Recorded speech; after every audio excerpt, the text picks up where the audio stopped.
Weird.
Okay, sorry about that, ladies.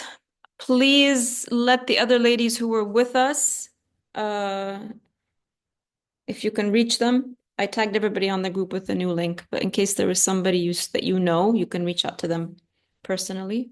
Let them know. Hi, Nermeen. Hi, Sally. Give it a few minutes for everybody to find it. I have no idea what just happened. Literally no idea. Sorry, I apologize. Just check.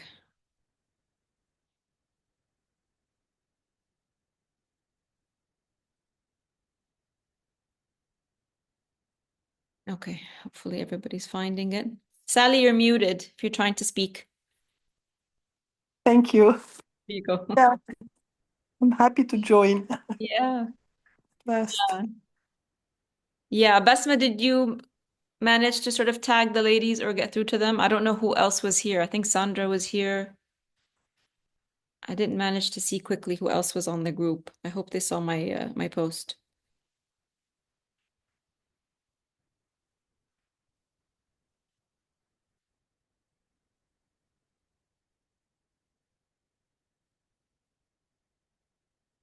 Ina.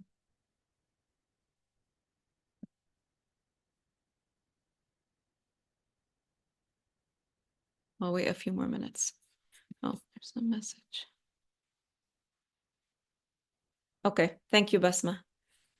I meant if you remember who was on the original call. I don't remember. Oh, here. Okay, Rania. Yeah, Rania was on. Okay, perfect. Everybody's finding it. Yes, Rania said she was in her PJs. I remember now. And Sandra's here. Okay, I think everybody who was on originally has found their way. Thank you, ladies. I apologize again for this little technical glitch. I have no idea what happened, but important thing is now we're all here and it is recording, so we're on track. How's everybody doing? Today, our call is about movement, but I think there's only so much we can say about movement. So I'm going to open it up to more of a Q&A today.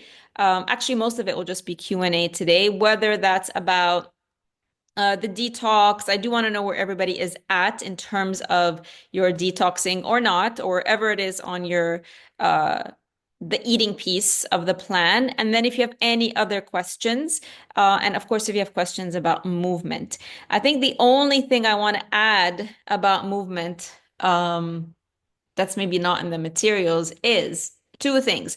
In this week's material, I did share about how you can sort of plan your workouts around your cycle if you still menstruate, and if you don't, you can still plan it sort of around, the moon. I would like to say that as much as I always recommend this, I have never done it and I've never felt the need to do it, but it is something that's recommended. When I'm in what I call, my fighting workout zone, I find that I can work out with the same intensity throughout the whole month. And because I just love one or two workouts, I just do that on repeat. So if you feel this way, if you feel like me and you just feel like, especially if you're somebody who already consistently works out and you have a workout that you love and you do it 4 or 5 days a week and you've been able to do it like that, don't feel like you have to go and experiment with this unless you want to. If you found something that works and you love it and it's consistent and you do it and you find that as for me, it doesn't affect me, like it doesn't affect my cycle.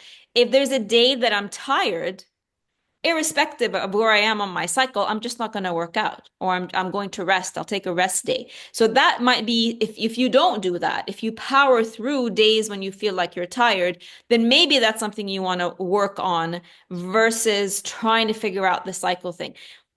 The one time I did try to plan my workouts around my cycle in terms of where I am energetically, I just actually found that that was a lot of work to track where I am in my cycle and the kind of workout to do according to my cycle.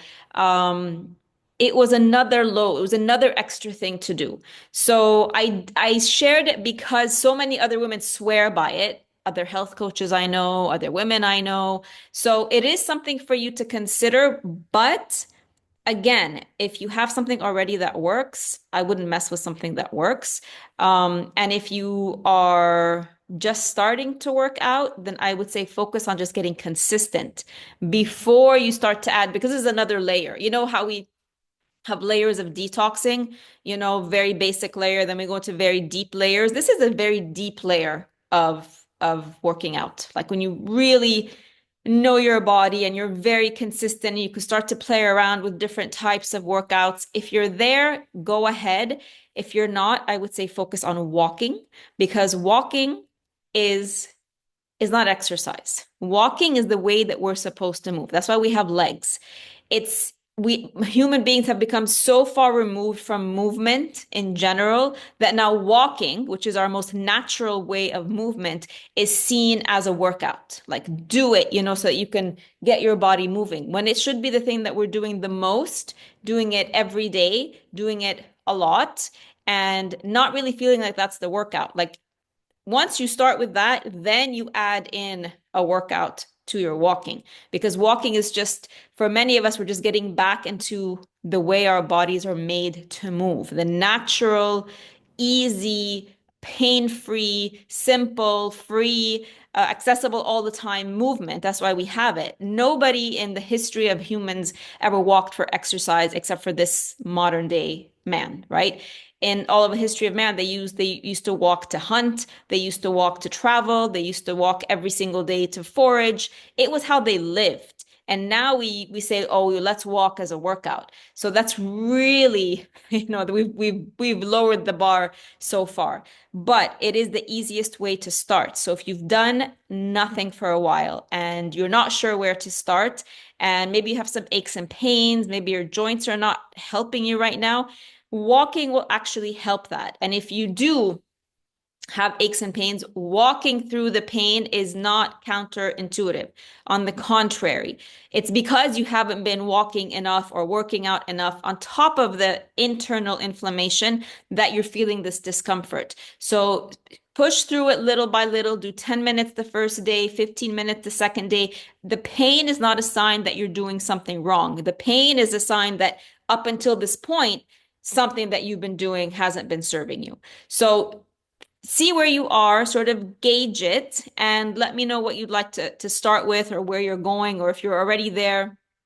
That's amazing. Um, any questions about that?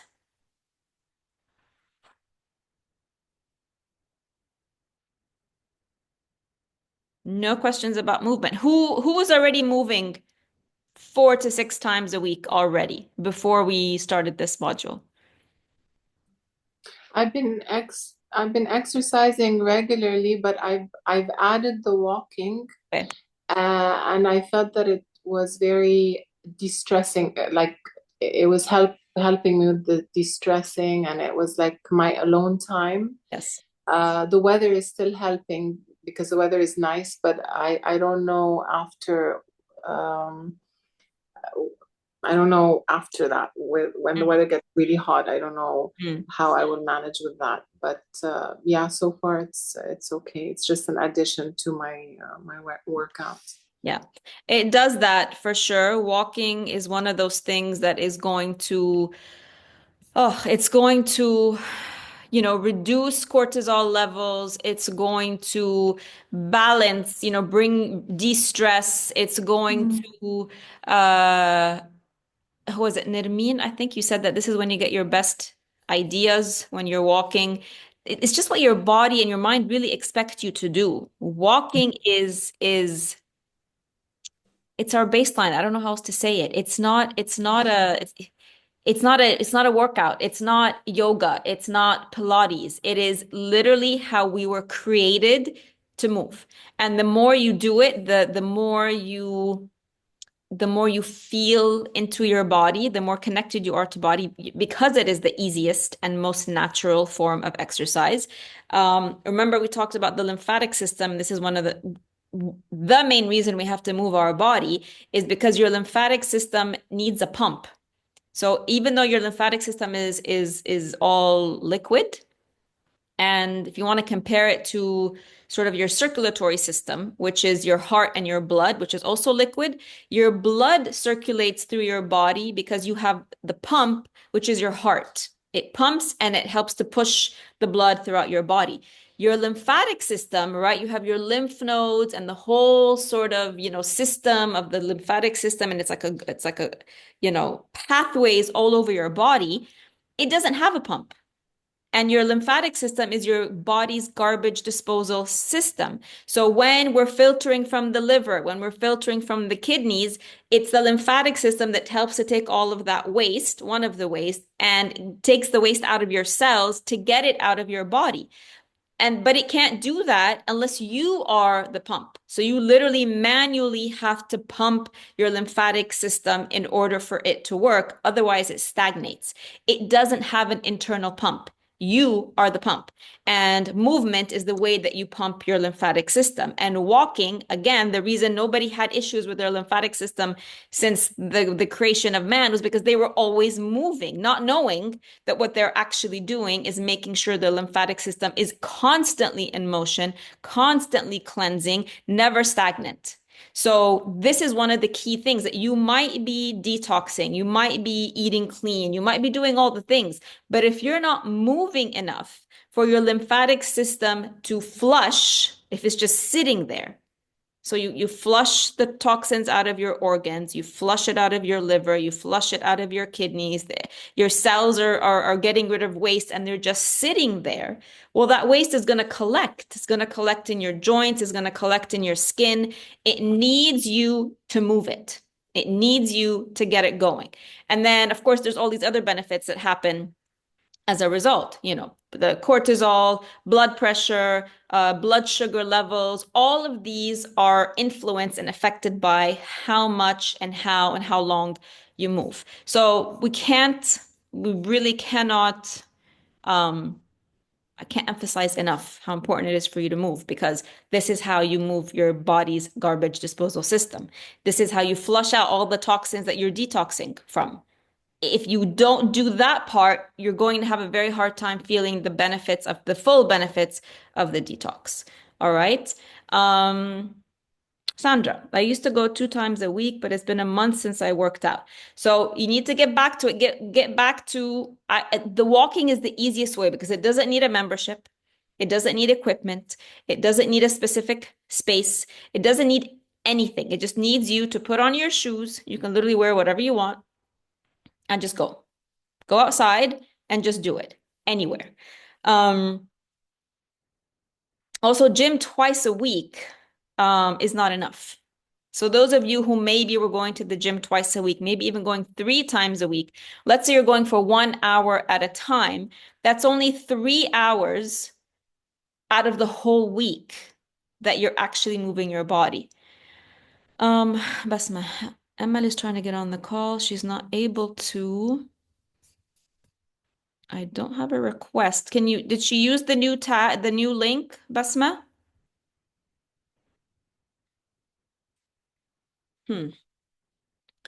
I'm not seeing anything where I can let her in at all. Make sure she puts in all the You put 2 links on yeah. the group. Which Not the one? link, the new one, not the one that's under the reminder. She needs to use the updated one that I shared.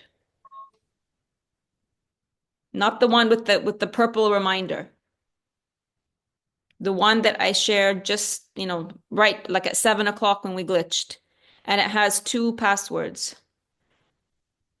Thank you, Basma. Thank you. I used to swim. I don't like the gym. You get to choose. I hate the gym. I would not go to the gym ever. You choose the activity that you know you're going to stay consistent with. The best workout for you, for anyone, is the one you're actually going to do and you're actually going to stick with. It might not be what everybody thinks is the best workout. It might not be what your trainer thinks is the best workout for you. It might not be what everybody around you is doing. But if it's the one that you do consistently, then that's the one that works for you. No, that's also not enough, Sandra. No, nothing twice a week is enough to see results. It might be better than nothing, but you're not going to see tangible results, whether your goal is the basic to move your lymphatic system, whether your goal is to build muscle. That's definitely not going to build muscle, and swimming is a great way to build muscle. Twice a week is not going to do that. Whether your goal is general fitness to sort of create a resilient body to carry you through life, twice a week is not enough. I recently saw this clip with a man who is, I think, 74 years old, and he was saying that, and he was extremely fit. Like you wouldn't tell he's 74 except that his hair is all white. He moves 4 hours plus a day. So he walks, he plays a couple of sports, he walks again. And this is how our bodies are meant to stay in motion most of the day. We've completely reversed it. Whether you have an office job, whether you're at home and sitting on the couch, we've completely reversed it. And we're sitting anywhere from 2 to 8 to 10 hours a day, depending on what it is that you're doing. And this is the complete opposite of how we were created to function as humans. We were created to stand. We have legs to stand. We were created to walk. We were created to move. So if your starting point is twice a week for swimming, great. Either add on at least 3 or 4 other times a week, or if you don't feel like you want to do swimming, or this goes for everybody, maybe you like to do different things, then add them on. But twice a week of anything, that's even below the bare minimum. Below the bare minimum. you're not using it. You know that phrase, use it or lose it? You'll be losing it. Yeah, that's not being used enough.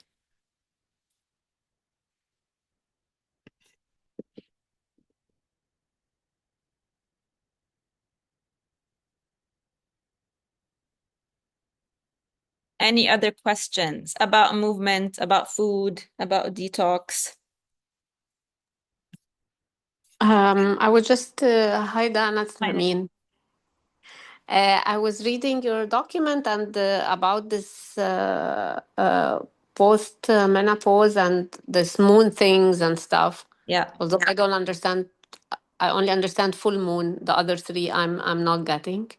But is there any preference for the best exercise to do based on age and based on the time of the month? Is this like has been proven scientifically to be do the I do the regular gym and CrossFit Yeah.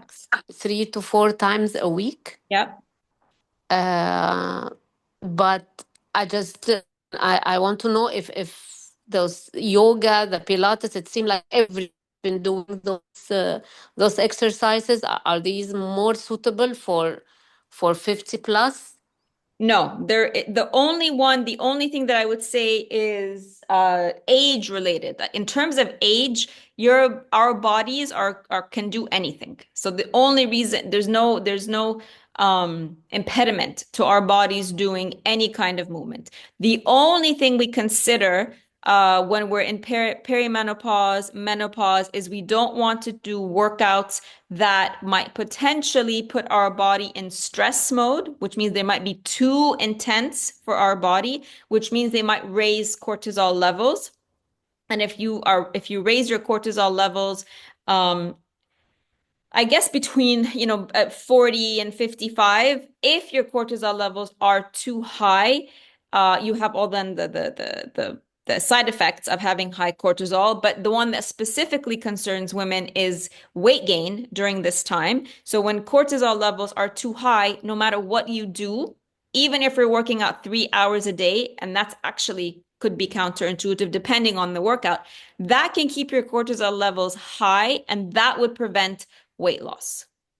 So that's the only thing you take into consideration. So potentially, right, and you would know that it's not the right workout for you if weight loss is a goal, if you're not able to sleep, if you constantly feel anxious after a workout instead of calm and uplifted, then you know that workout is too strenuous on your adrenal glands, not too strenuous on your joints necessarily, not too strenuous on your body as a machine, as an organ because of your age, but if it's triggering your cortisol. So that's what women have to be careful. So this is why, again, I recommend walking, because walking is the most natural way. It doesn't spike cortisol. Your body's not going to feel stressed because this is what it was created to move.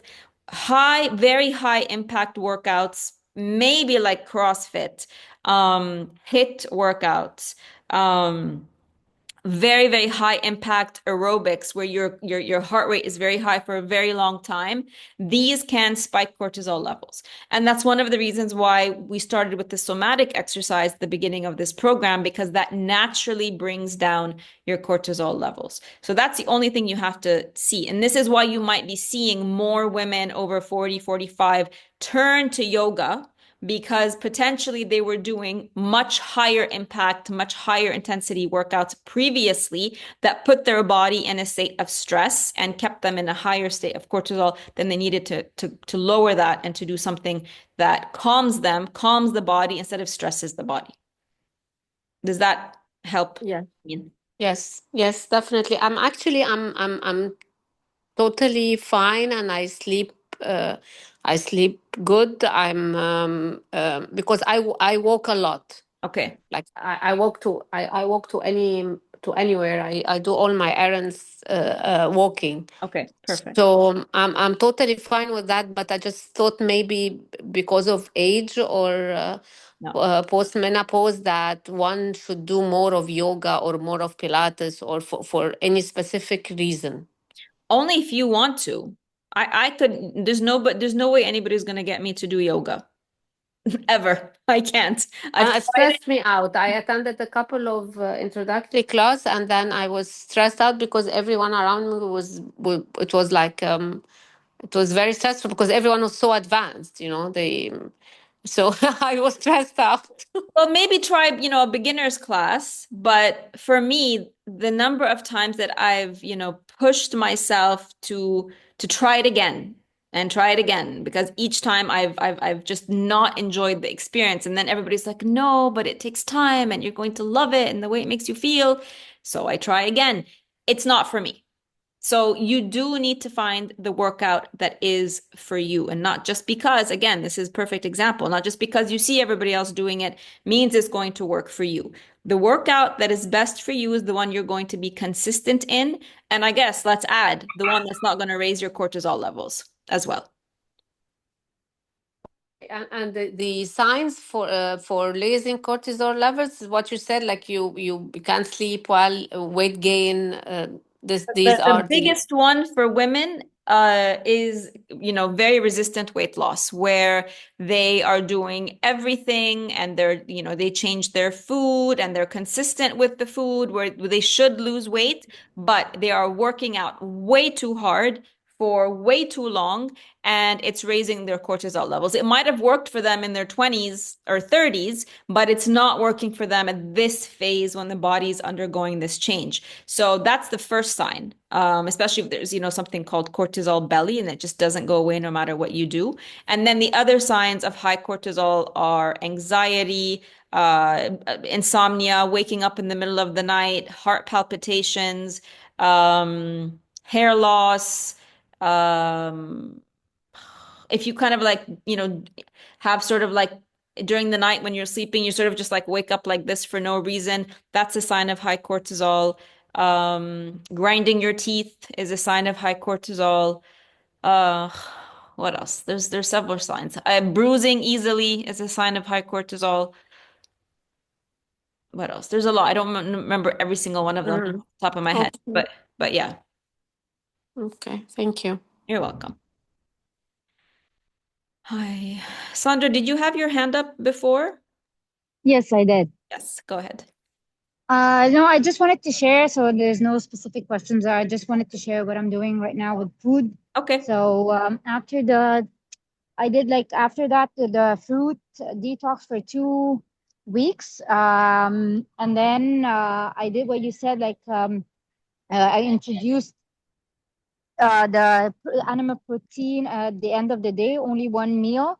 Okay. And this is I can only do one meal anyways. Yes. I'm enjoying actually having fruits all day, and then just at the end of the day, just animal protein ones. Okay. But I mean, the chicken is not working out for me. Like it's actually so I discovered like when I eat bread or anything that is inflammatory, my nose, just I have runny nose.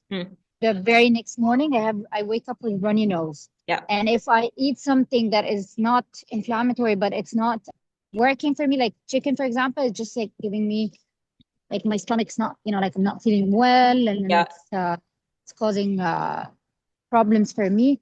So this is new for me. Like chicken, this is new for me. But I just wanted to share like where I am with food.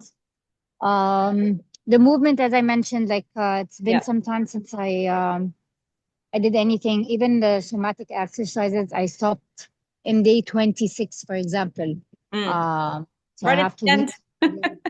yeah, I have to do it all over again. But I mean, I don't know what, like, I can't put my finger like what happened exactly that so just, like I'm trying to start again, but I was feeling really well when I was doing like the detox with the fruit and the vegetables, and then when I reintroduced the protein, I actually started to not be able to move.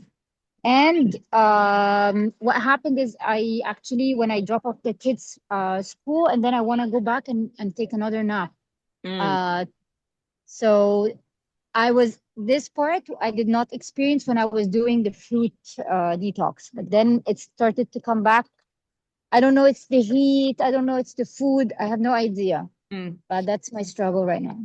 And this happened with any kind of protein, chicken, meat, or fish? I the thing, no, I'm not eating. I didn't eat any fish. I actually had chicken over and over. I'm not eating anything else. And it's only once a day. Okay. What time are you having it? Like 6 or 5 p.m. That's not late. Okay. Well, I mean, animal protein is the food that requires the most energy to break down. It requires all of your body and all of the digestive system and all of your enzymes to break it down. And then once it's done breaking it all down, doesn't give you energy in return. That's just how it is. So fruits, on the other hand, require very little to be broken down, and all they do is provide energy, even more than vegetables. So you basically went on a very, energy high, okay, and then you brought in something that requires a lot of work from your body to break down. So it could be that it's just the chicken. I would experiment with fish. I know that you're liking to have that one meal at the end of the day, but potentially you might need your animal protein in the middle of the day. So let's say at 12 or 1, so that the body can use up that energy to break it down. You can sleep, and it's not still working at night where you're waking up tired. Potentially, that might work better for you. Sure, I can try that. That's interesting. Yeah.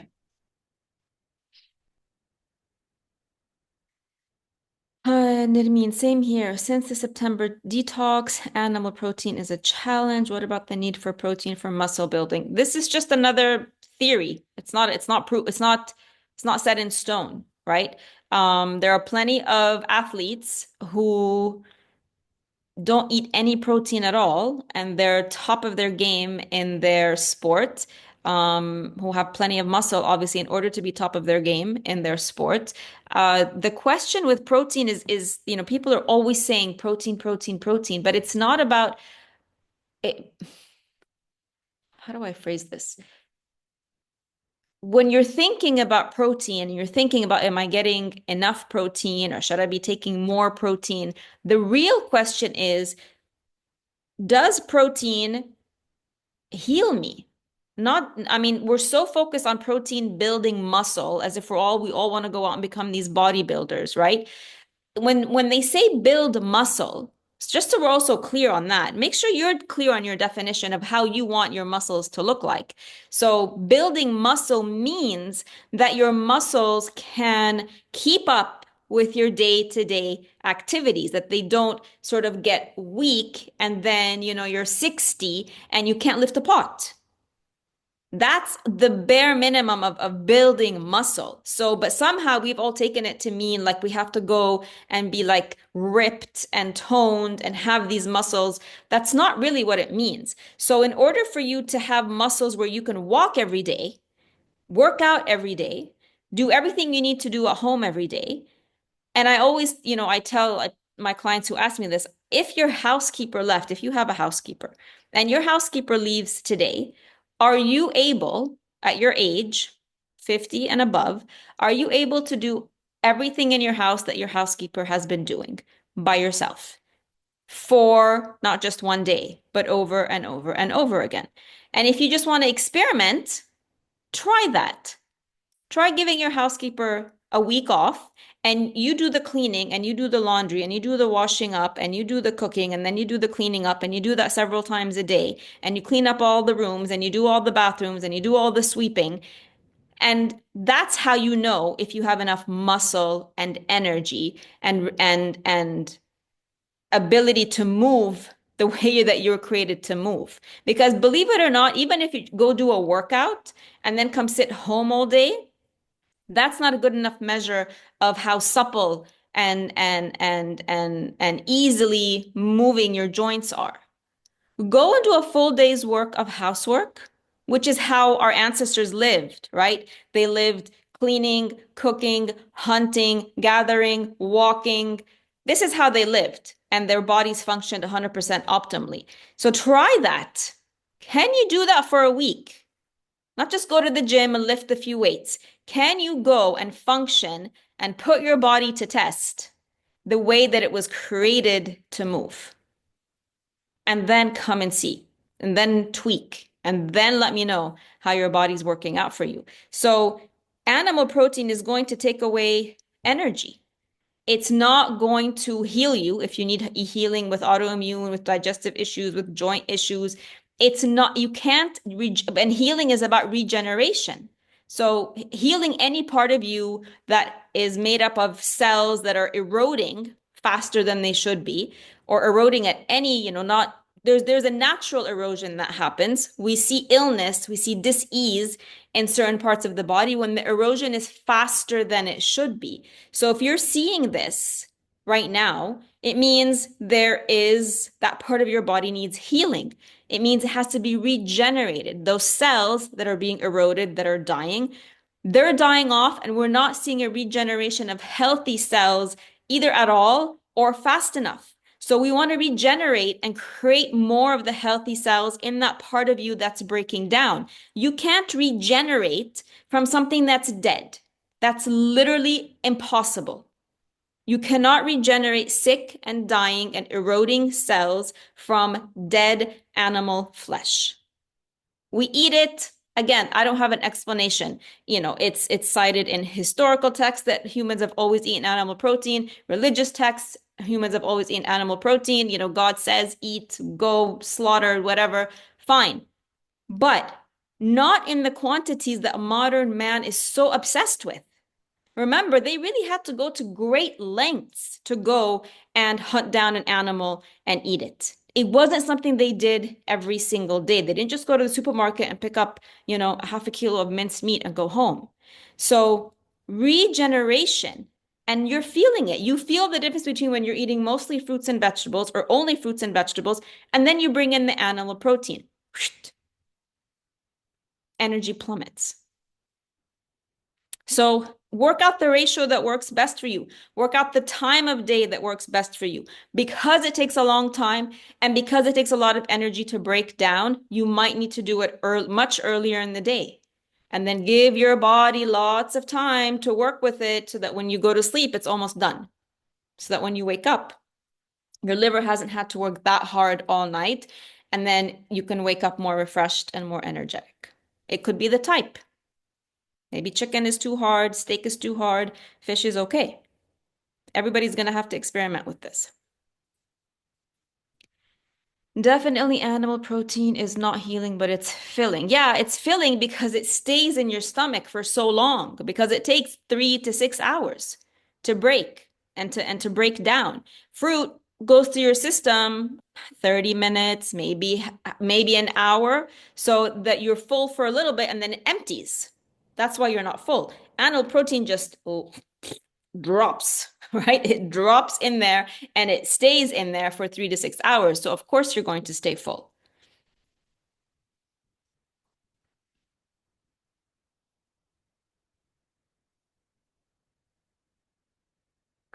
Marianne, go ahead. Yeah, hello everyone. Hello. I have been on the fruits thing for now maybe 10 days. Amazing. Well, for lunch I have put in raw, let's say, raw vegetables. So I take an avocado with a tomato, a cucumber, and the pepper, red, yellow, or whatever they have. And I think I will continue like this maybe for a week. Okay. How are you Everything feeling? raw. Well, every now and then I get a strong headache, Mm-hmm. and then I think, yeah, it's for the better good. Yes. So I continue like that, maybe for a week Okay. or 10 days, and afterwards I start then in the evening with cooked potatoes, maybe also vegetables, and then at a later time meat or chicken or whatever. And I have noticed that my weight has gone down a bit, a kilo or so, and I mean, I will go for the 2-3 weeks, and then I'll see. I will change then into something warm in the evening.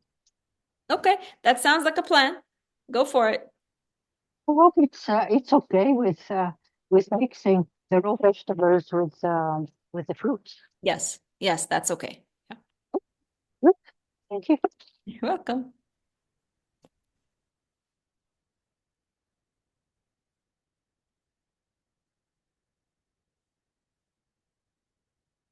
Anybody else? Questions about anything?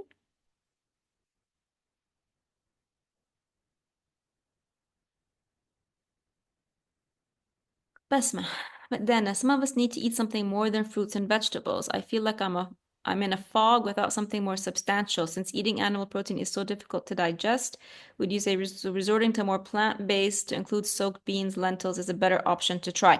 See what works with your body. For some people, especially if we're looking at a sluggish thyroid, mostly if we're looking at thyroid, the legumes and the beans and things don't work as well. If you feel like you want to, if you've been doing this a while now and you want to reintroduce animal protein, I'm not telling you not to.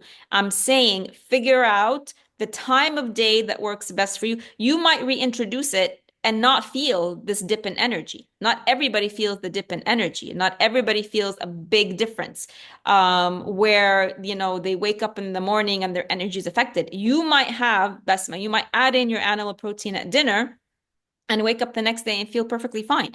Everybody's going to be a bit different. So I would say if you want to bring in whichever of animal protein or plant protein, experiment with the time of day and experiment with the type and don't mix types and see which one still works with you in terms of energy when you wake up, being able to work out if that's what you're doing, being able to complete all your daily tasks, being able to sleep and see. No, there aren't two of us here that are going to be the same when it comes to this.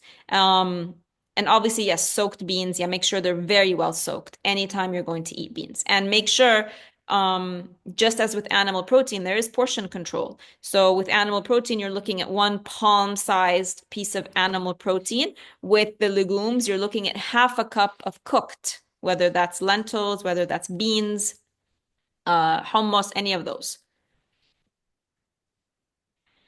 Uh, does that make sense, Basma, before I go on to the next one? Would we heal better on the plant-based diet as opposed to animal protein? Theoretically, yes, but again, both of those are on the acidic side of the spectrum, both plant protein and animal protein. Obviously, plant protein is not going to have issues with hormones, even if you're getting something grass-fed, it's still going to have the hormones of the animal. But plant protein, and this is why we soak it, carries phytic acid, and phytic acid is an anti-nutrient, which might get in the way of you being able to absorb nutrients from other food. This is why we have to control the portion. So theoretically, yes, the plant protein could be better unless your body is one of those bodies, because some people have bodies like that, where they react to plant protein almost as if it's gluten for some people. So again, see how that works for your body. Dina. And then also, I tend to find that in terms of fullness, I'm definitely going to be more full with a palm-sized piece of steak or fish than half a cup of cooked lentils, right? So that's a psychological thing, but the psychological factor also to think about.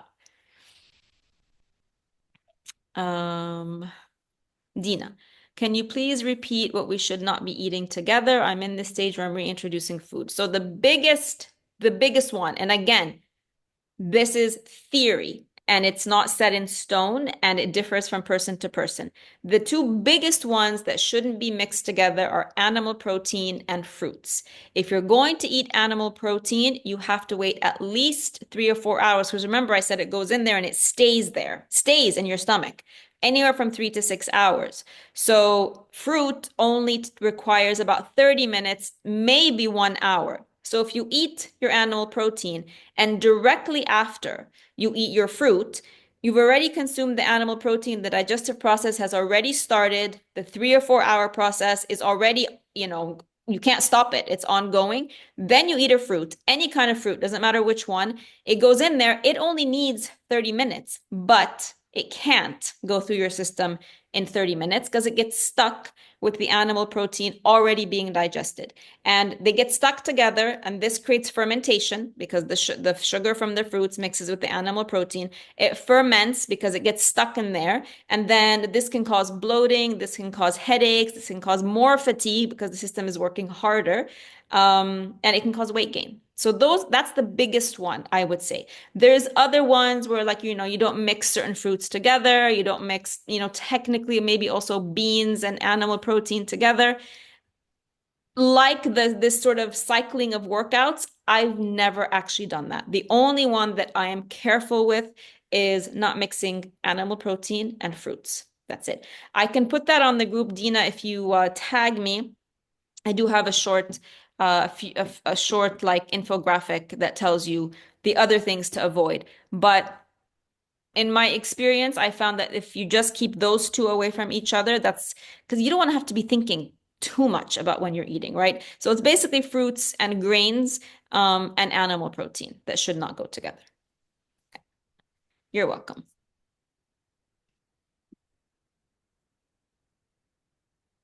And again, that's a theory, like I said, because most people's digestive systems, modern day digestive systems, are overburdened and weak and suffering from eating all the processed food. Some people have stronger digestive systems where they can have a steak and then have a fruit and they feel nothing. So again, experiment.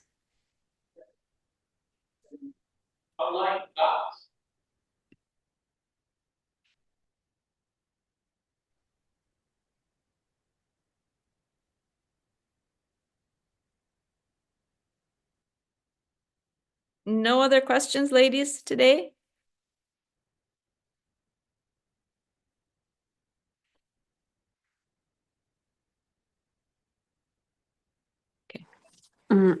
Well, I have reached out to Dana before when I sent you a message because I was traveling for like 10 days Yeah. and my eating was not the best because I had colleagues with me, so we used to eat out most of the time, so I couldn't control Okay. a lot. And then you've recommended the fruit detox. Yes. Um, Actually, I started. I went back to clean eating, and I'm actually doing very well. And because I'm doing this 4 times exercise a week, and it has weights. I'm a bit challenged with the only fruit detox. So if I just continue on the clean eating, will this do the same thing with detoxing whatever happened during my travel? No, no. I'm already, Yeah. No, yeah. fruit detoxing is a much higher, much deeper level of detox.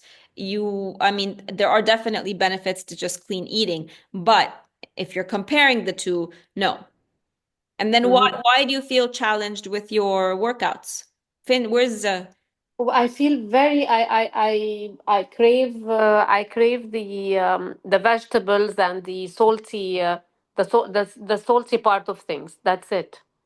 well, you could try then doing, what some of the ladies did is they did fruits all day and then they did their vegetables in the evening. Vegetables and a salad. Okay, so I can do that. That would definitely be deeper, more effective than clean eating. Yes. Okay. Yeah. Okay. Okay.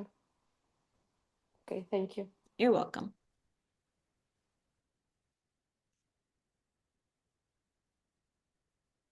Next week, ladies, we're talking about Siddhartha, which is another short book. If you haven't read it, if you haven't started, start today. You can be done by day after tomorrow. It's a very, very short book, not deep, but it's not going to take forever. So if you're behind on your reading and you want to be able to join in a book conversation next week, start on Siddhartha tomorrow or tonight, and you will be done by Monday, inshallah, so that you can take part.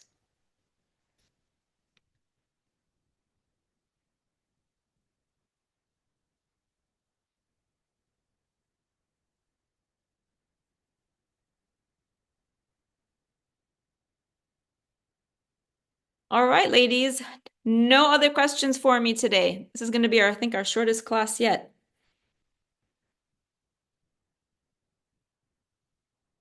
Amal, then I'm going for Hajj, inshallah. Oh my gosh, amazing.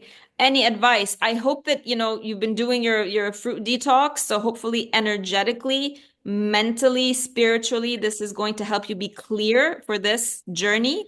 I would say by all means, when you're there, it might be tricky. I have no idea what you're going to have access to. So stick with fruits, vegetables, and protein. Stick with that. Hey. Hi. Hi. So, yeah, I've been doing it and I love it. Good. I had a black spot here that is fading. Yay! See? Amazing. So I'm just waiting until it completely fades and then I'll send you a before and after picture. Amazing. Skin issues So, start from the inside, ladies. Yes. yes, Amazing. yes. Amazing. So I'm just worried. I don't know about I'm in a 5 stars place and I'll have plenty of food, so I can select. Yeah. But I don't know if it will be clean to eat something that didn't go through heat. I'm scared that Oh, I see your point. I get any viruses. Right. Yes. Okay, that's definitely a valid So concern. definitely the fruits are my go-to and I'll be very happy to do it. Yeah. Maybe I'll go for things that you can peel, like bananas. Yes. Yes. You can peel. Yeah. But other than that, I would not go in this dates. instance for like the fruit salad at the breakfast buffet or things like that. Definitely don't. Yeah. I mean, I'm sure, most places they're like 99% clean and hygienic. The chance of something happening to you is very minute. But this is not the time you want to risk it. Like you don't have time to risk it. So I would stay away from anything that's already peeled and chopped and just ready for you to serve. Bananas, dates are great for energy, so you can have as many dates as you want, and those are going to have incredible variety while you're there. Dates and bananas. What else is a fruit that's like safe? I would say just stick with those. And then other than I don't do salads, I would do cooked vegetables and grilled protein. Okay. Yeah. And then when I come back, I go back to the fruit. Yeah. Exactly. Okay. The biggest, beyond sort of the hygiene factor, the other thing you might experience there, is obviously everything will be made with seed oils. Even if you're taking your healthy grilled veggies and grilled animal protein, it will be made with seed oils. There's no question about that. So don't be discouraged, don't be upset if you see that you are just eating these things and then you might find a bit of queasiness. You might find a bit of not feeling right, of, energy down and all of that. We like the term crowding out. So as much as you can, crowd those things out with the dates and with the bananas. And lots of, I don't know, I want to say fresh juice also, but maybe not. Water. Water. Just stick with water. Water and lemon. I'll have a bunch of lemon with me. Yeah, exactly. Lemon. Exactly. Yes. Yeah. Yes. Shall I have electrolytes or no? I mean, lemons will do that. They're natural. If you want to put like a fourth of a teaspoon of sea salt in your bottle of water with you all the time, along with the lemon, that's all you need to do. Yeah. Thank you. You're welcome.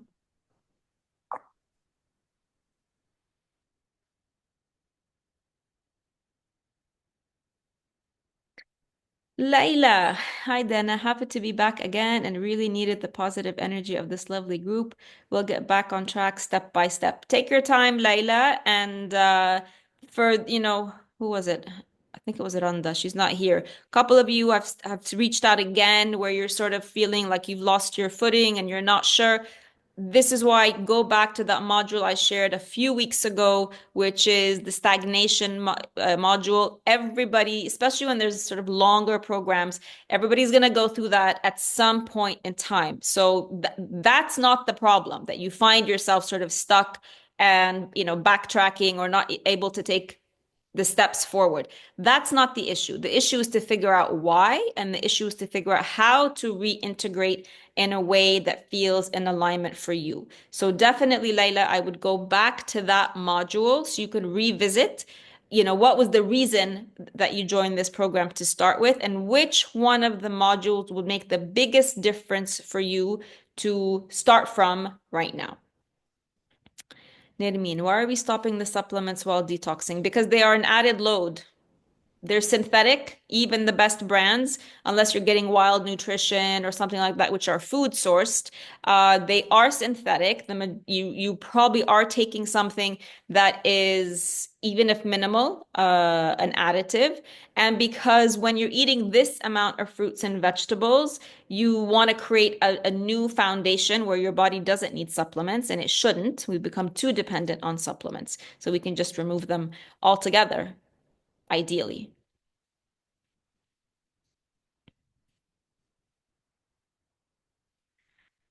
Hi, Basma. Nermeen reminded me, can you talk to us about adaptogens for continuing detoxing, weight loss, and healing? So out of all the supplements that you could take, I do always say if you're going to take something, then take something that's an herb. So something that's already exists in nature and then is sort of provided for you in easy access form. So that could be ashwagandha, that could be maca, that could be spirulina, that could be moringa. Those are some of the bigger ones.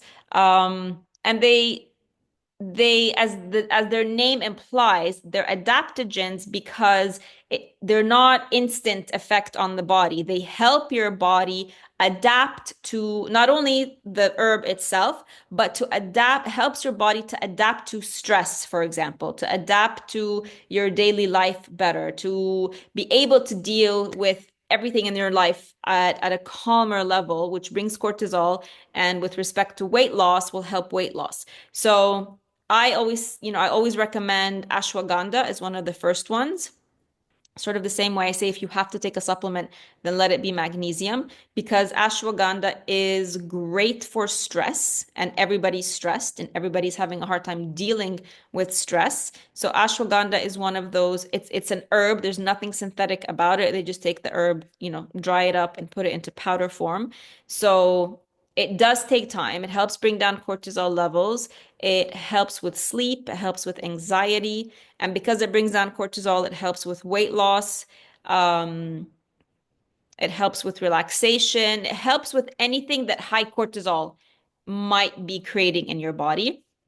After that, I would say for specific hormones like thyroid, and maybe like the sex hormones, then maca is a good one. Maca is also really good for energy. Sorry. Spirulina is a good one for plant protein. So if you'd like to have, because I don't ever recommend sort of the protein powders, like the shakes and things like that, but spirulina is an algae. So it is created as a type of protein. That's something that you could use if you feel like you want some more protein in your day-to-day. Moringa, the same thing, it's just a green herb. Those are the four main ones that you could add in. You don't have to. You could heal 100% without adding any of those in. Those are all optional.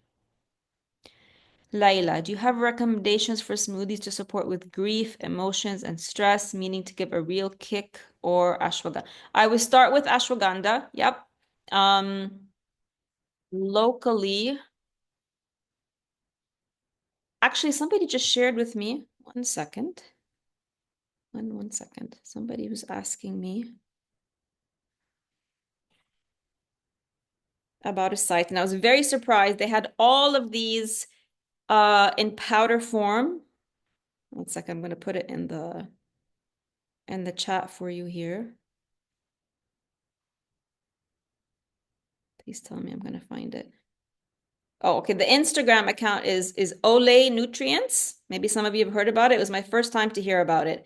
OLE Nutrients. Put that in there. So they have, I went and, did a quick look. They have ashwagandha, spirulina. What else did they have? Funny things. I think like the dragon fruit powder, all of that available in Egypt. So that would be a source. Is it okay to take as a tablet Wild Nutrition? Yes, I said Wild Nutrition because Wild Nutrition extract their vitamins and minerals from fruits and vegetables. They are food sources. Do you have to take them? No. But are they going to be absolutely the closest to whatever vitamins and minerals you're getting from your fruits and vegetables daily? Yes. What about dulse flakes, barley grass juice powder? You don't need to take them. Again, dulse flakes, if you have a thyroid issue, that helps to boost. Barley grass juice powder is like spirulina, like moringa. It's a very, very potent powder herb that they've turned into powder. So if you'd like to add that, yes. Do you have to? Will you not heal without these? No.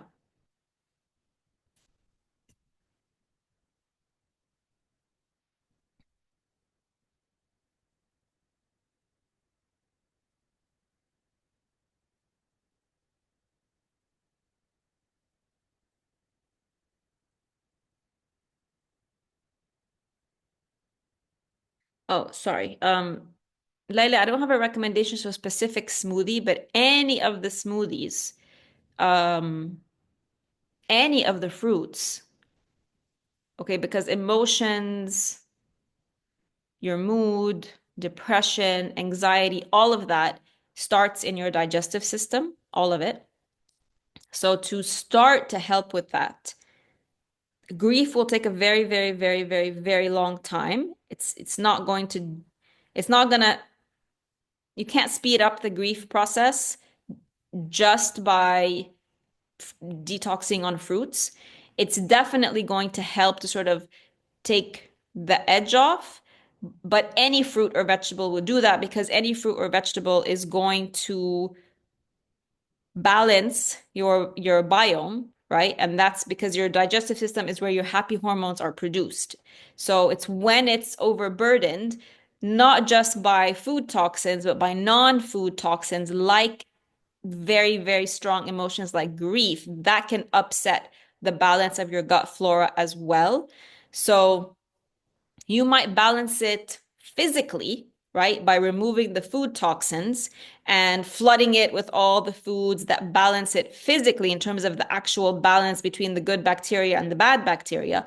But at the same time, you're still going to be processing grief, and that is a very relevant emotion. We just put it under the emotions that don't really, I hate that we have to say good and bad emotions, but it is under the bad emotions, right? Because you can't stay in grief forever because that's very detrimental to you, but you do have to go through it. So while you're in it, it might override, because it's a very strong emotion, it might override everything you're doing with the fruits. So just so you can manage your expectations, just so that you know.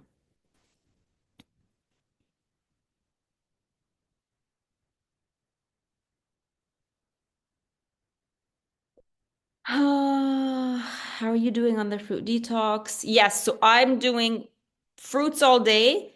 And my favorite easiest combination for me is I make a huge bowl of strawberries, blueberries, grapes. And then when I come to serve it, I chop up 2 bananas and I just eat 2 or 3 bowls of that a day. And then in the evening, like today, I made a mixed potatoes, zucchini, asparagus, and beans. So yeah. I'm doing that now. Just started that a few days ago. But here's the thing, ladies, this is how I eat all the time. So trips aside, when I'm at home, I just find it so much easier. My usual is fruits all day, and then one meal at the end of the day that looks like what I ate today, or I'll add animal protein. So I'm just going to keep the animal protein out for a while.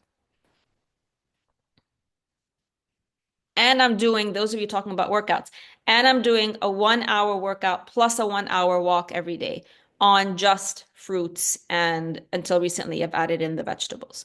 So if you're worried about workouts, nothing is going to give you as much energy to work out and to push yourself in your workout than food that gives you energy. Nothing is going to do that for you. Dina, where's Dina? Dina Shafi, who plays tennis every day, right? On just fruits. Yeah. I mean, I play tennis, I do yoga, I do strength exercise. So I was challenged at the beginning and was scared. Right. But then when you told me just go ahead and do it, I actually felt better, lighter on the court. Even my partner in doubles felt the same. She's like, What's happening? What are you doing?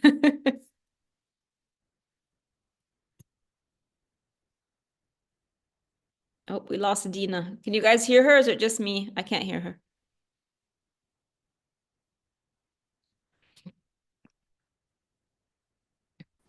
Dina, we can't hear you. I don't know what happened to you. oh, I don't know. I cut for a bit. So It cut off when you said your partner also noticed it.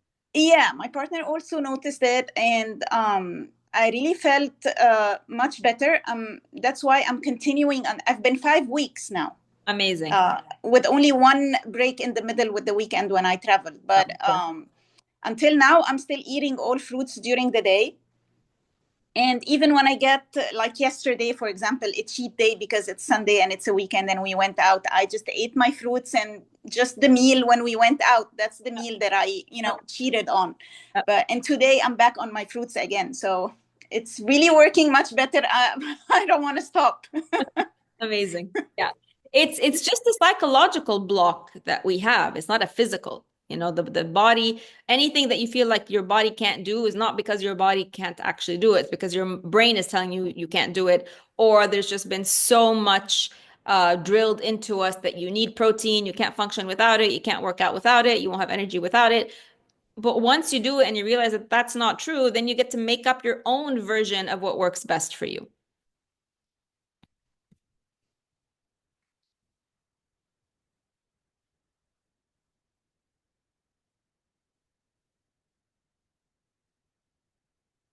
Anybody else have anything to share? Any other questions? Also, just to follow up about all the supplements questions, I don't take anything anymore. I stopped taking everything a while ago. How long ago?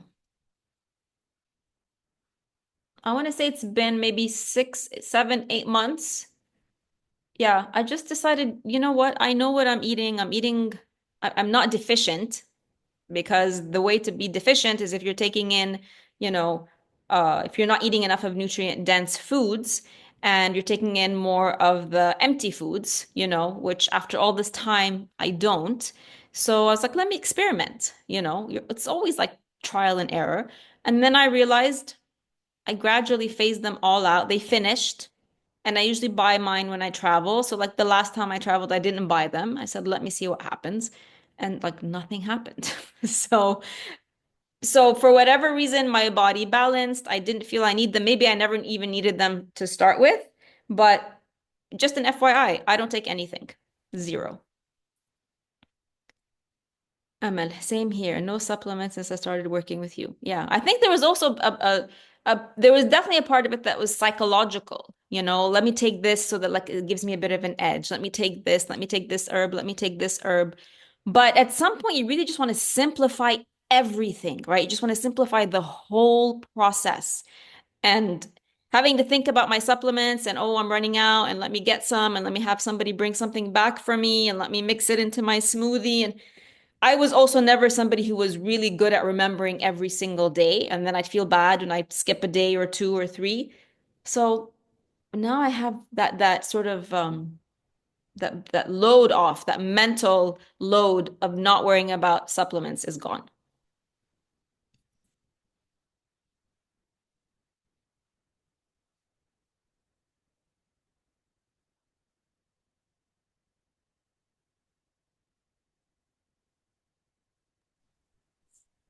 And I want to add that when I got this cold virus or detox or whatever we want to call it, Yeah. it stayed for 4 days. I was really sick in bed. I didn't take even Tylenol, nothing. And it just went on its own. My body fought it. And I felt so proud that I didn't need any medication and it worked. Yep. Your body works. That's what the body knows how to do. And all it takes is one time for you to have the direct experience of it, that my body's not weak. My body's going to work through this. And then you feel so powerful after that, right? Amazing. Dana, I have a question. So when I go out and skip a meal for 4 or 5 hours, I'm not eating, my body just feels so weak. Yeah. So weak. Yeah, because it doesn't have fuel. That's a basic, Yeah. it's a basic cause and effect. Very basic. I mean, when we're fasting, I'm okay. There's also when you're fasting, you've had potentially a bigger fitar and you've had suhoor, you know what I mean? Psychologically, you're not going to break your fast. It's a spiritual fast, so your mind is somewhere else. You're filling yourself up through potentially prayer, doing good, like whatever spirituality means for you. So that's a big thing. And you've planned it and I'm not eating the whole day until it's time to eat. But when you accidentally find yourself unplanned outside of the house, I haven't eaten, and your body's in a rhythm of eating regularly and being fueled regularly, then yeah, it will get tired. Yeah. That's to say, like, that's not worrying because that's a natural response. Yeah.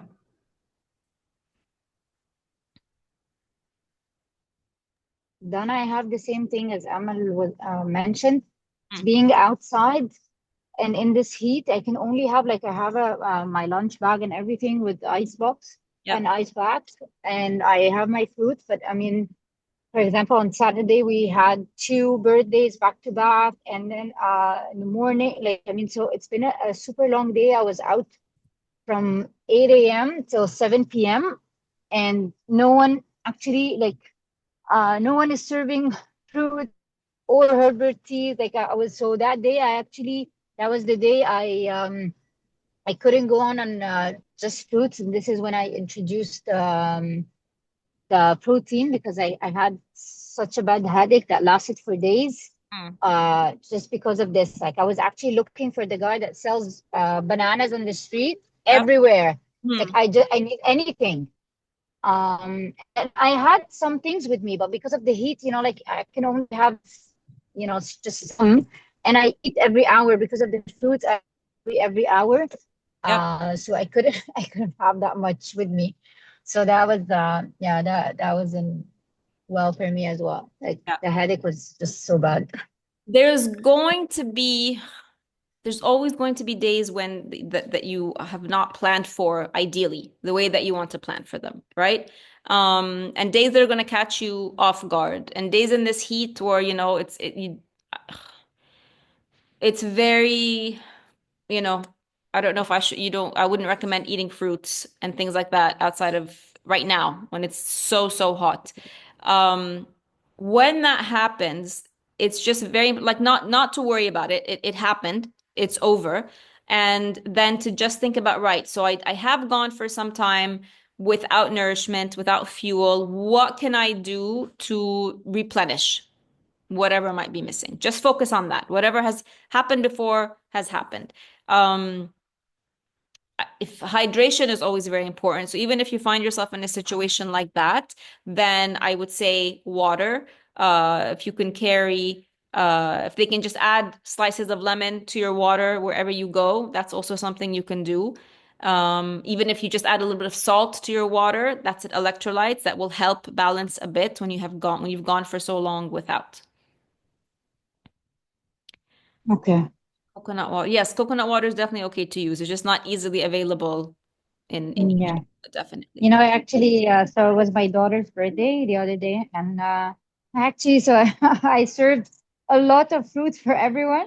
Amazing. We did have the regular dessert, but I had fruits, and actually the kids, everyone saying, no, don't offer fruit. This is that doesn't make any sense. And then the kids, they went nuts over the fruit.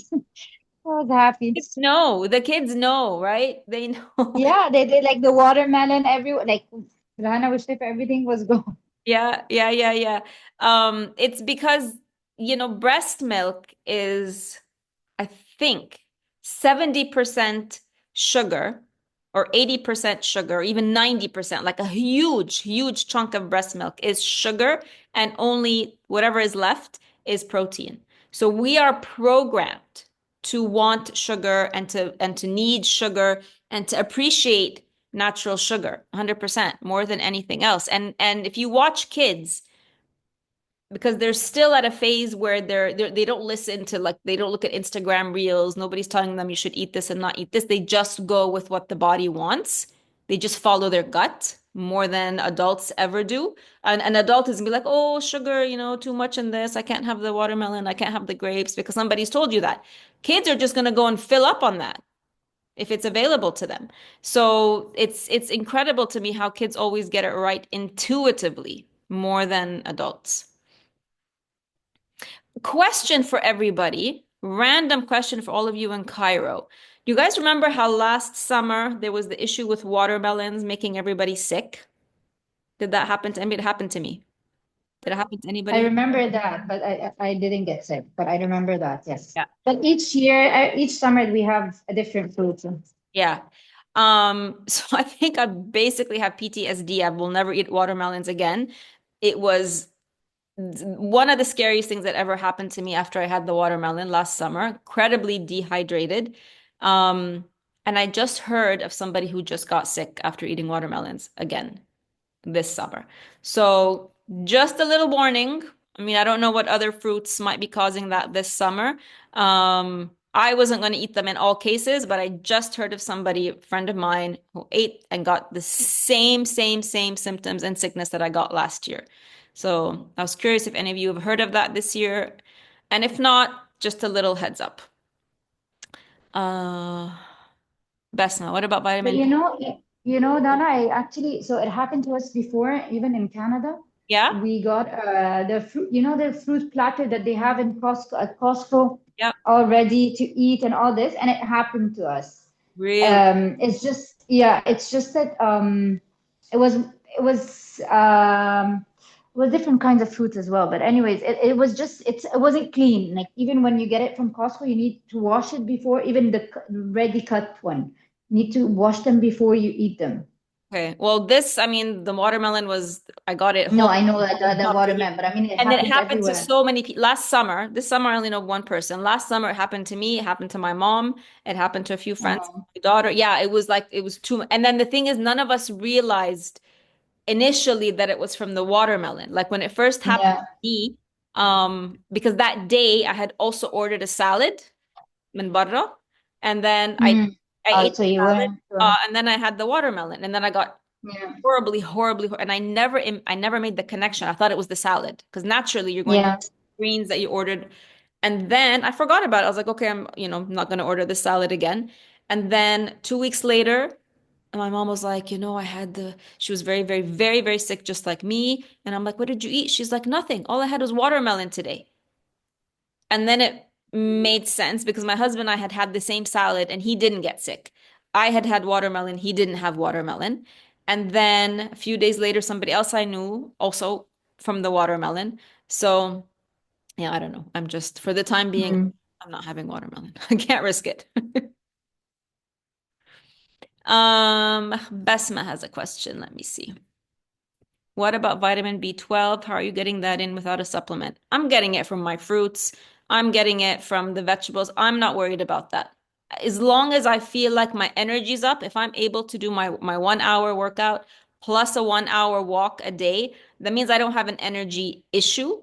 So maybe if I start to feel like there's something wrong with my energy, maybe I'll go get it checked out. But generally I don't really worry about things unless something in remember I tell you everybody has a daily to-do list. If something happens in my daily to-do list that I can't, for whatever reason, I can't do anymore, then this is where I might start to question or tweak or whatever. But there's also like a much longer, if you want, Besma, I think you'd appreciate, there's a much longer sort of scientific explanation for this, why you can go without animal protein and still not be deficient in B12. Tag me in the group tomorrow and I'll dig that up for you in my archive of information and share that with you. Hi, Dina. My hair is breaking and thinning. Dina, how are you eating? Where is she? Dina. For how long?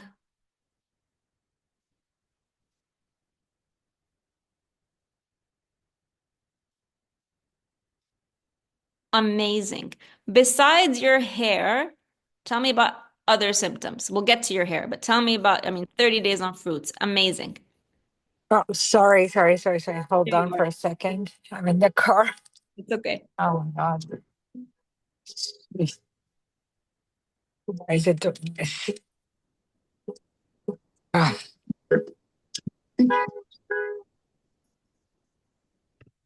so sorry. So sorry. It's okay. Yeah, so it's my hair and besides that, I started losing sleep and I'm a little bit agitated. Okay. And did you do anything different? No, it's I'm just at night now. I started slowly Hmm. adding a piece of protein, Okay. just slowly, like I not even like you would. It's a bite size. At what time? At 6, 7 o'clock in the evening. Okay. Oh, shut up. Real. And you go to sleep at what time? Sorry, say again. You go to sleep at what time? Uh, I sleep. I sleep quite late. I sleep like 11. Hmm. But my hair is not because like my hair has been like this now. I think just after we started the fruit detox, I Yeah. felt like every time I'm like blow drying it or whatever, Yeah. the ends would break, Hmm. especially in the front. Like the back is amazing. I've been doing the mask. I've Yeah. been doing it religiously. I love it. I love Okay. it. It's making my hair very, very soft, very Okay. nice. Okay. But in the front, like where the bangs are, Hmm. it's breaking. It's breaking, it's thinning. It doesn't look very nice. Okay. Um, I would say Yeah, here. there's always whenever we detox, but with certain seasons, like a shedding process. And some people feel it more than others. There's a natural cycle to hair of shedding. Usually it happens in the fall. Literally, we sort of follow the seasons and it will shed through the fall and the winter seasons. So it could be, that you're coming into spring, you've been shedding what should have been shed and maybe wasn't shed before, the detox will trigger that. I would do because it's not a lot, it's hair loss is not a lack of iron, which is a misconception. If we're Okay. looking at hair loss, one of the bigger things that it could be is a lack of biotin. This is a big one. Vitamin C, but if you're eating berries or eating lots of berries, and lemons, then you've got your vitamin C. Um, I would definitely do are you doing carrots? So vitamin A is another one that could affect hair loss. If you want to if you think it's an iron issue, you want to up iron, then easy. Throw in some spinach into a smoothie, throw in a daily beet. You'll get the natural iron for that. Uh, Yeah. But what I'm iron avocado? deficient as well. Like I'm very like I'm my iron is very, very low. I was supposed to be taking supplements for Okay, that. And okay, I stopped ever since we started the detox. okay, So I just went back today. okay, Honestly, I took a pill today, and I was like, maybe that's it. okay, Because yesterday also something very very happened.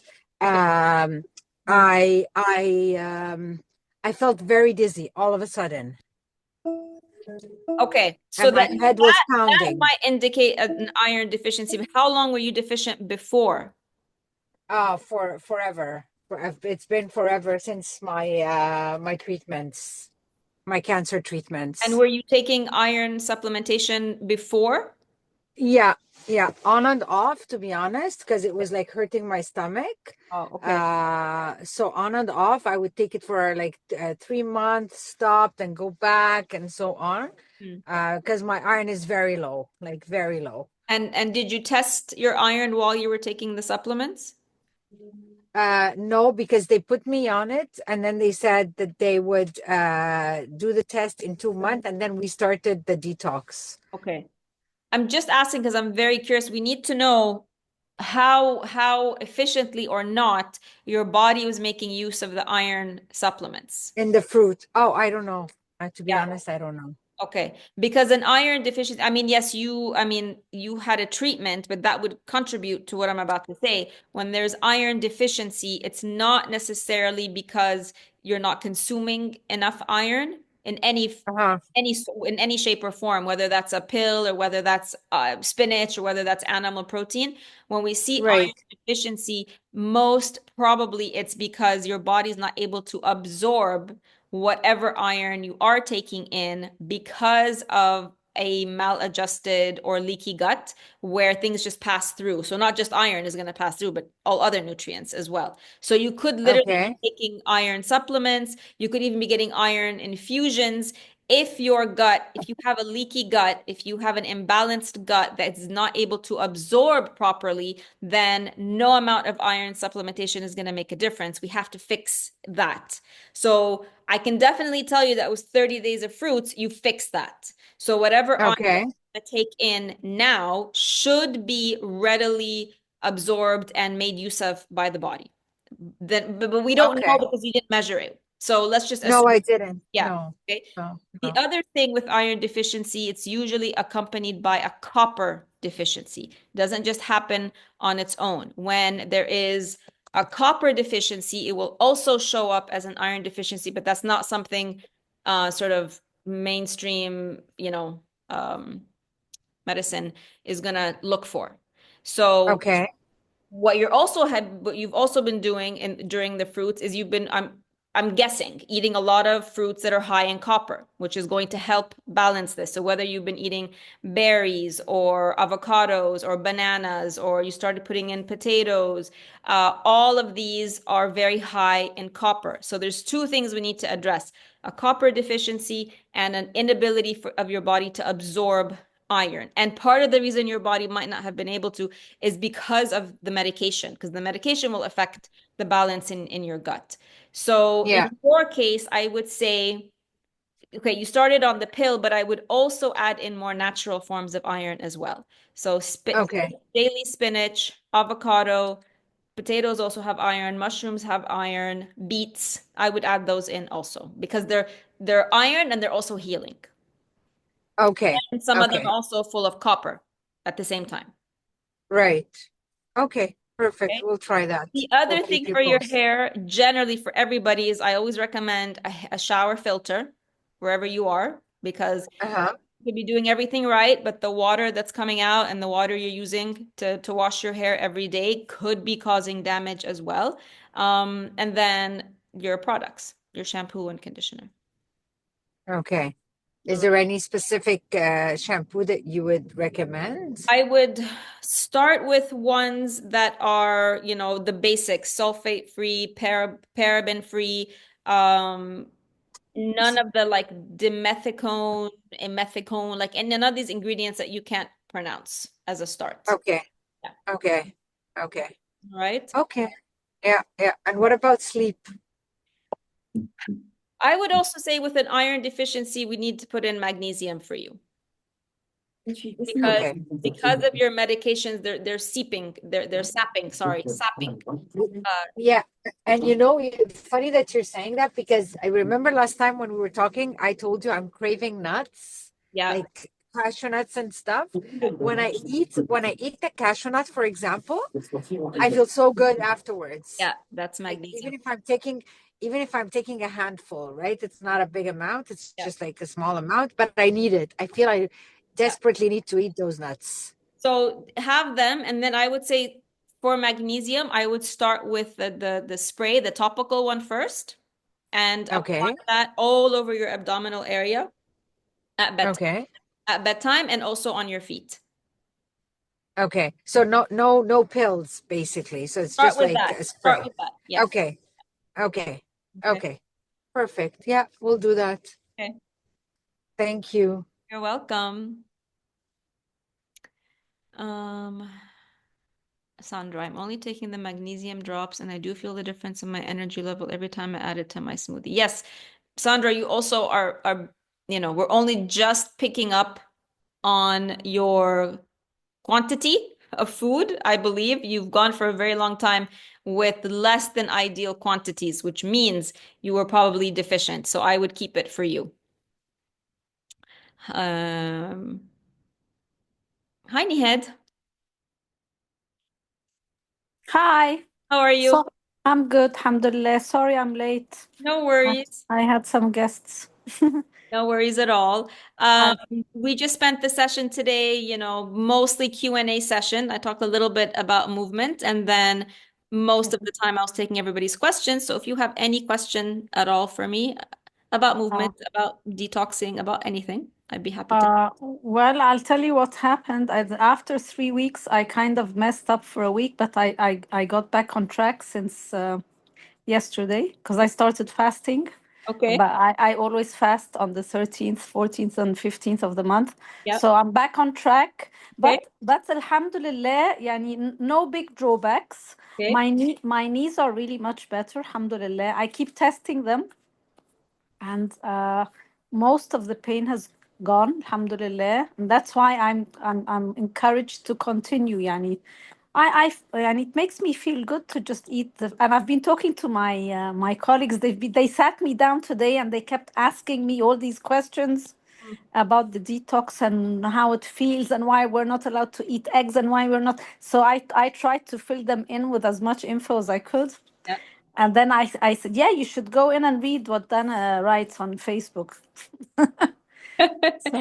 So that's amazing. When you say you keep testing your knees, what do you mean? Sorry. I usually, when I go to bed, I usually sleep on my stomach and I kind of lift one of my knees up, and I used to get up from the pain of my knee being bent like that. Okay. And now it doesn't hurt anymore. So I'm really happy about that. And my fingers have started to open up a bit easier in the morning. You remember I told you when I get up in the morning, it's not so easy for me to bend my fingers. Yep. Now it's much better. Okay. Are you still crocheting? Yes, I am, of course. Very good. Yeah. Alhamdulillah. Alhamdulillah. So is there anything major I missed? Well, I'm gonna watch the rest anyway, but is there anything major I should know about right now? No, I think you walk every day already, don't you? Yes, I do. Yes, Yeah. I do. Okay. Yeah. Yeah. So I was talking I about the do. importance of that. But yesterday I tried kind of a face yoga as well, which was really nice. Yeah. It was my first time, Okay. but it was nice. I liked it. Yeah. So I subscribed to this. She's a Japanese girl, yani. Yeah. And I intend to do some wall pilates. I'm also going to go and do some fitness training in the track. Okay. But I decided to wait until I finish school because I just need to have a clear mind when I start doing this. Right. What else? I'm decluttering all the time still. I have a lot to declutter, so that's why it's taking forever. Okay. I'm loving myself in the mirror every day. Oh, you're one of the ladies who actually went ahead and did that. I love it. Good for you. Yeah, I'm not doing a lot of the other stuff, but this is what I need right now, you know. And عشان انت كمان you encouraged us, you said just take your time and do it slowly. So I'm not putting any pressure on myself. I'm just doing the things I can do and which make me feel good quick. Yes. And I printed all the stuff and I'm reading through it again. But then I'll slowly and surely get back into the habit of starting to pick up one habit at a time, inshallah. Yeah, exactly. That's what it is. It's like every week it's just like, here's an invitation. Here's an invitation to add something, try something. And there's, we go through different seasons where our priorities are different. So maybe now you need the self-love piece, you need the decluttering. Maybe next month you might revisit spirituality, maybe around, when it's time for Hajj or like all, up to it, somebody might want to revisit that. So just keep all of you ladies, keep yourself open, not shut off and not sort of oh well, the module 3 passed. I didn't get to do it. I missed it. Oh well, and you just put it off and never go back and look. Every single week is an opportunity and is Yeah. another chance for you Yeah. to look back and see what's going to serve me the most right now out of all of these practices. And like you said, do that. Something that makes you feel good in the moment, on the Yeah. spot. Yes, amazing. Mm-mm. Right. Wonderful.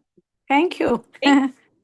Um, Dina, adding spirulina and smoothie. Yes, yes, you can do that in your case. Yeah, Dina as well. Another question, Dana. Can I go back and having chia pudding? Yeah, I don't see why not. Yeah, I mean, all of you, if you're, transitioning from 30 plus days of just fruits, definitely chia pudding on with your fruits is a great option. Yeah. Okay, and coconut milk and all the other like non-dairy products Yeah. and gluten-free stuff. So just like the regular clean eating that we used to do before. You can definitely transition into that. You want to just keep it fruits mostly with a Yeah. little bit of animal protein at the end of the day. Uh-huh. Say, at no point do you ever want to bring in gluten-free products on a regular basis. Okay. Not, Okay. but definitely chia pudding, and if always as much as you can, if you're using any of the non-dairy milks, make sure if you're not making it at home, make sure that that doesn't contain carrageenan on the list of ingredients because that's a carcinogenic. So you especially Okay. very careful with that. Yeah. It doesn't contain seed oils. Uh-huh. Sometimes they just have like, sunflower oil in the almond milk, which, doesn't Oh, make. wow.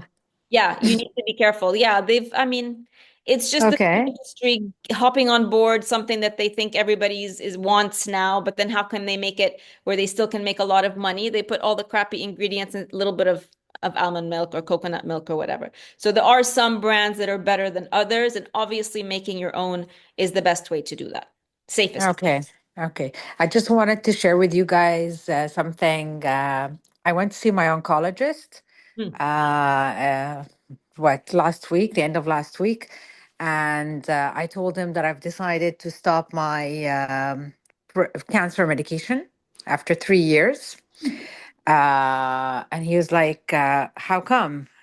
It's like it's a preventative thing. Why are you doing this? And Anna is like, listen, I can't take it anymore. I feel very good right now without it. I want to continue that way. It's not going to cure me. It's a preventative thing. So there is so many other things that I from happening. And then he was in the end, he was like sort of convinced, and he's like, you know what? I think you should listen to your gut feeling. I go, I will, because that's what I'm gonna do. Oh my gosh. I love this on so many levels. The fact that, you're listening to your gut, you stood up for yourself, and then that a doctor is agreeing. I mean, just need more doctors like this. Amazing. That's amazing. This is like really, really, really, really, really amazing. Bravo, Dina. I think it's the inspiration that we all get from each other, and by also having you people in my life and having this detox. And I mean, it's not the first time that I say this to you, but I do really appreciate what you do. And I think it makes a difference as long as we keep on pushing. Yeah, yeah. We just have to keep going. I mean, nobody's is doing this 100% perfectly 100% of the time. And the issue is not the two steps back that we take. It's when we stay in the two steps back and stop and let go of the discipline and let go of the need and let go of the motivation and pushing forward. So whatever we need to do to keep that going, we'll do it. Yes. A group, a program, whatever you need that and each one of you will be different. Whatever is going to keep you on your healing journey, that's what you stick to it. You do what works. That's amazing. Everybody's very happy for you, of course.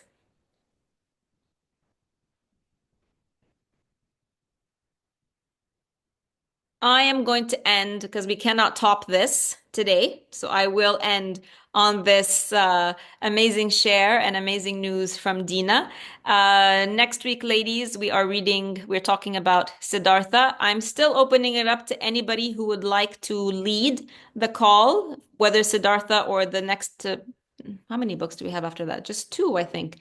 Or 3. Not a lot of books to go. So I'm still open and opening it up for anybody who'd like to volunteer for next week. Other than that, keep going, ladies. Like Dina said, you just keep going. You just keep powering through. And I will see you all again, same time, same place next week. Have a great rest of your evening or day. Bye-bye, ladies.